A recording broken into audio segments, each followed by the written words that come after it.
19th of June. This is the video I called 19th of June 2023. In this video I'll be doing a bit of self-reflection, but also doing a bit of comedy or what's called self-deprecating humour. So I'm just gonna have some bit of observational humour as well at the same time. I kind of find human interactions.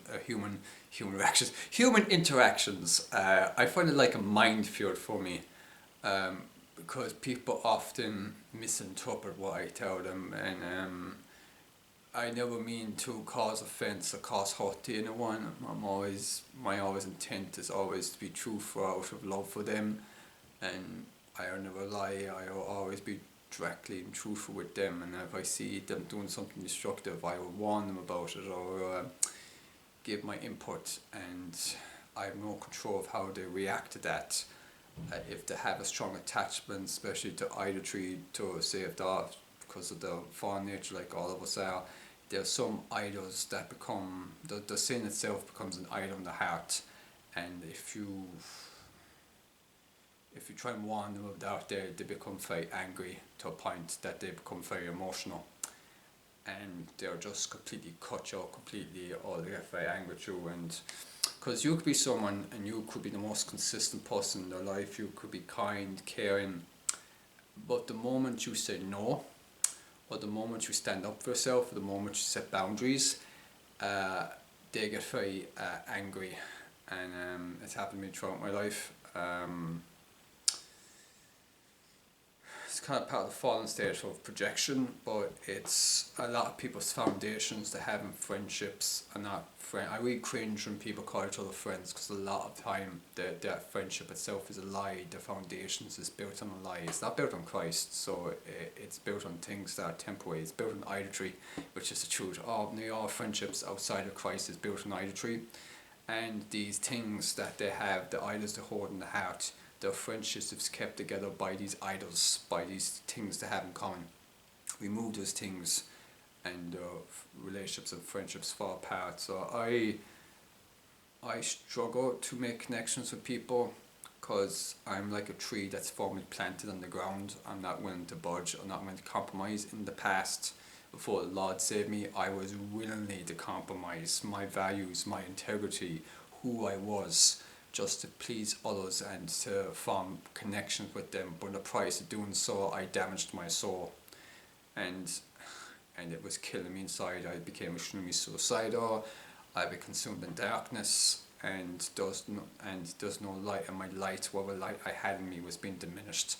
And also my heart, mind and soul was always given unto others, and I was left with an empty husk.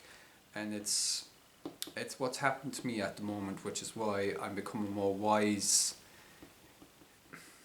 in setting clear boundaries, because I did not do before. So I don't like engaging in worldly conversations with people, because afterwards I'm just in tears just witnessing it, or I limit it as much as I can as possible. That's why when I'm around brothers and sisters in Christ, it just uplifts me just to hear them bring glory to the Creator, and to just have an encouragement to have with each other, instead of like conversations being very I would say generic kind of conversations usually involving things, either be animals or the weather or a celebrity or this and that, a lot of worldly things.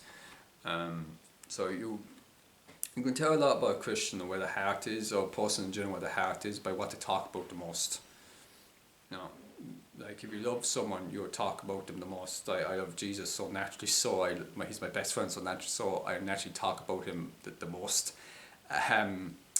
Or I show that in my actions. Most people, by their actions, you can tell where their heart is or what is in their heart by what they use with time, energy, resources. So going back to the start of this video, I said this would be a bit funny, but it's funny for me.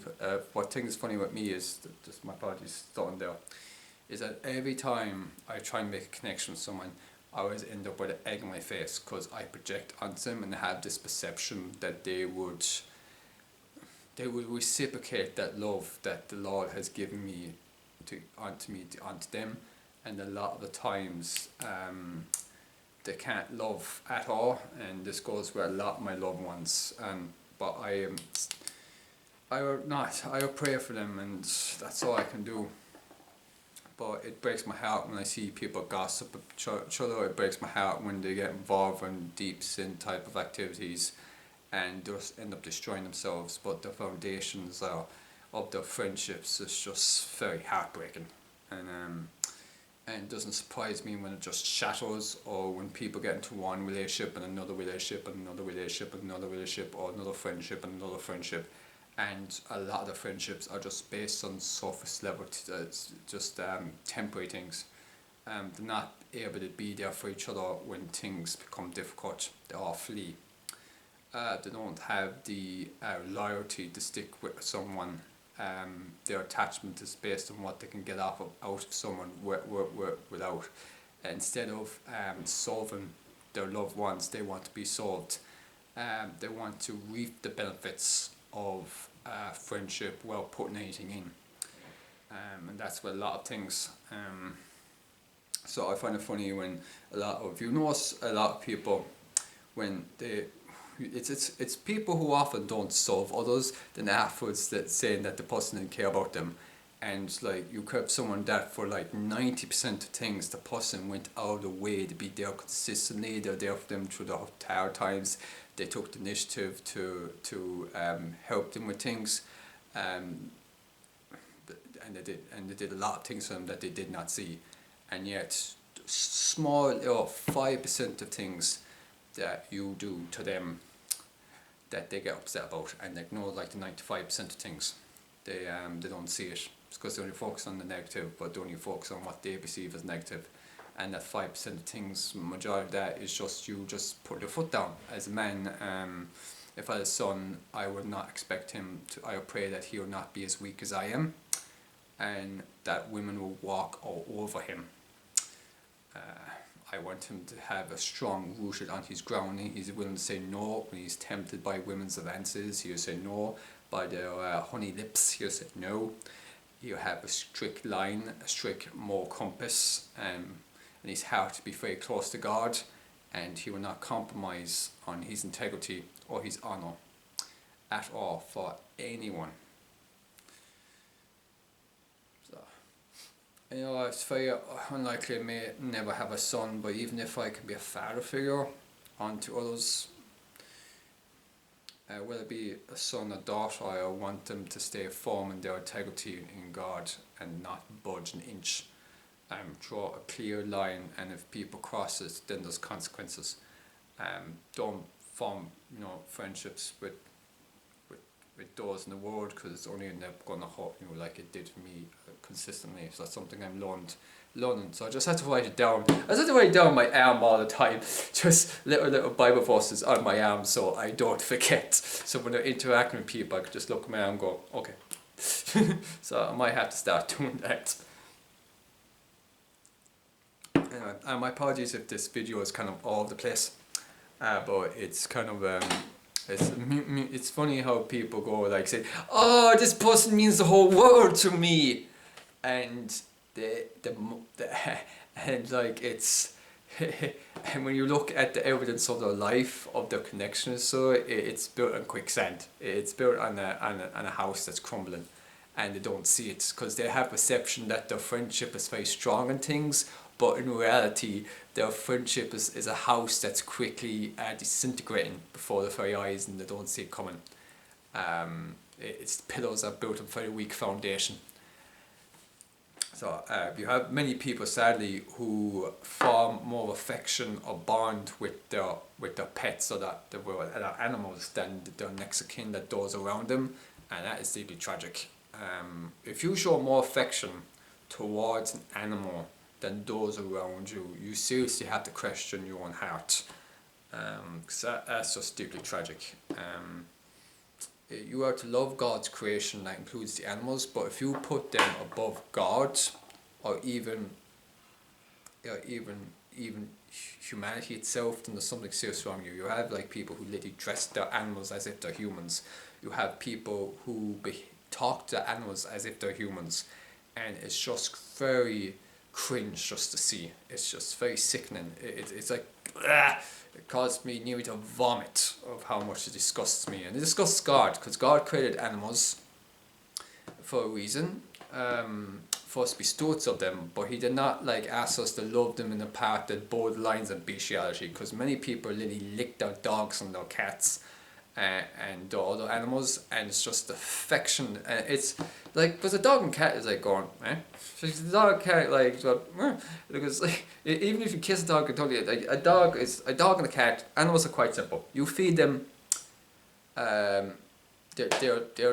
be very loyal to you. That's simple. You don't need to kiss them. You don't need to be over affectionate to them, because like it's just extremely sickening, really. Because especially if you don't show more love and affection towards an animal than you say your mother and your father and your siblings, then it's because like it's okay. Maybe it's more easier for like to have affection for a dog and a cat, because you know a dog and a cat is going to be a bit more reciprocated because they can't help it.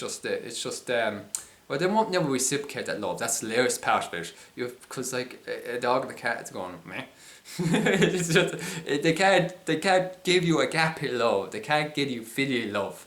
A dog and a cat will be loyal to you, yes, but that's all they can give you is loyalty, and that loyalty is based on you giving them food, and they're willing to serve you. Okay, so that's a good thing about animals. They're usually willing to serve you, but it's not like love with sacrifice.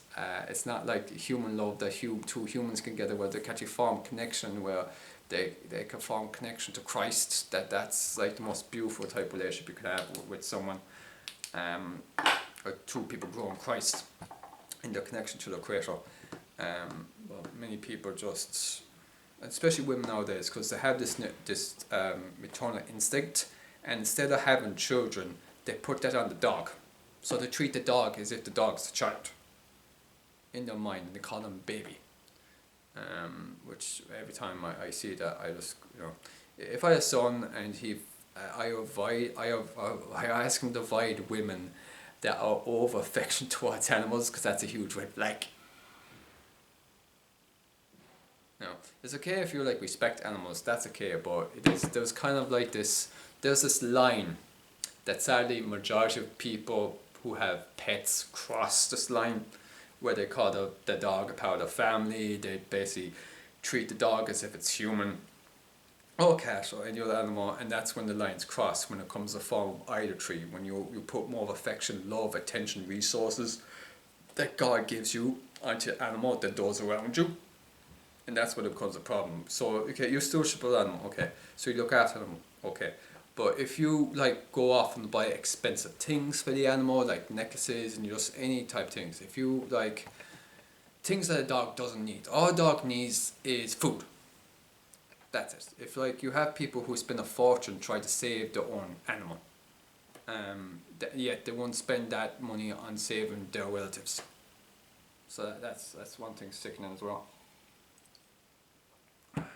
Because I can do a video in the future, adding up like the calculations of like how much like people spend on animals compared to how much they could spend that a fraction of that on actually helping people. But at the end of the day, everyone will have to take accountability how to use Lord's resources, because we own nothing. We're just stewards of it, every single one of us. So I just warn people about that. And it's their free will, it's their will if they choose to look at me and go meh, ignore it, or get angry. Their reaction I cannot control. Thanks for watching this video.